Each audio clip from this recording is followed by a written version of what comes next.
trong ánh mắt em chẳng thiết tha bên anh nữa rồi. Đưa bàn tay bứt tóc anh ngồi, nước mắt rơi trên khóe môi. Em quay mặt bỏ đi, chỉ đợi anh nói chia ly nữa thôi. Cớ sao anh lại chẳng thể nói nên lời.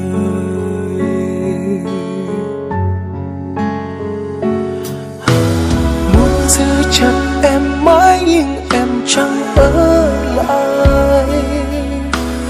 Nước mắt dài anh ước em chưa hề có ai. Vì yêu em buồn em hận, trách sao anh lại luôn vướng bận. Để bây giờ chẳng còn nữa em, anh ân hận. Là tại anh sai vì chẳng mấy bên cạnh em lắng lo. Và cũng chưa bao giờ cảm thấy quan trọng tình yêu em đã cho.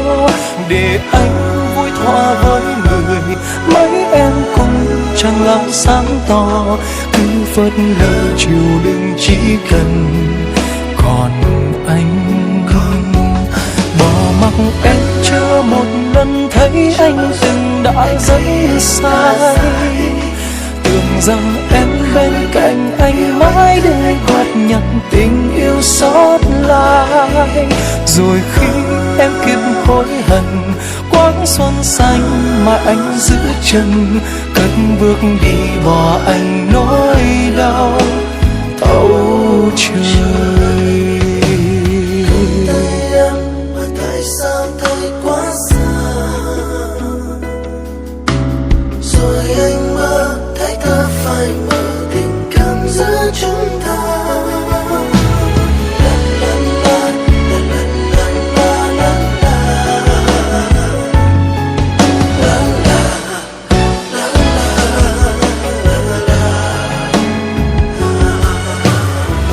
Giữ chặt em mãi nhưng em chẳng ở lại.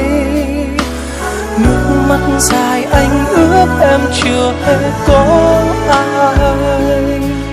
Vì yêu em buồn em hận, trách sao anh lại luôn vướng bận.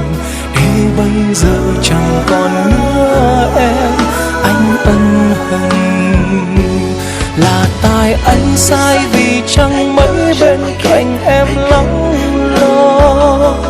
Và cũng chưa bao giờ cảm thấy quan trọng tình yêu em đã cho. Để anh vui thỏa với người, mấy em cũng chẳng làm sáng tỏ. Cứ phớt lờ chịu đựng chỉ cần. Còn anh bỏ mặc em chưa một lần thấy anh từng đã rất sai. Tưởng rằng em bên cạnh anh mãi để góp nhặt tình yêu sót lại. Để khi em kịp hối hận, quãng xuân xanh mà anh giữ chân, cất bước đi bỏ anh nỗi đau thấu trời. Là tại anh sai vì chẳng mấy bên cạnh em lắng lo. Và cũng chưa bao giờ cảm thấy quan trọng tình yêu em đã cho. Để anh vui thỏa với người, mấy em cũng chẳng làm sáng tỏ. Cứ phớt lờ chịu đựng chỉ cần. Còn anh bỏ mặc em chưa một lần thấy anh tình đã rất sai. Tưởng rằng em bên cạnh anh mãi để góp nhặt tình yêu sót lại. Để khi em kịp hối hận, quãng xuân xanh mà anh giữ chân, cất bước đi bỏ anh nỗi đau thấu trời. Cứ nghĩ anh chẳng còn nữa em trên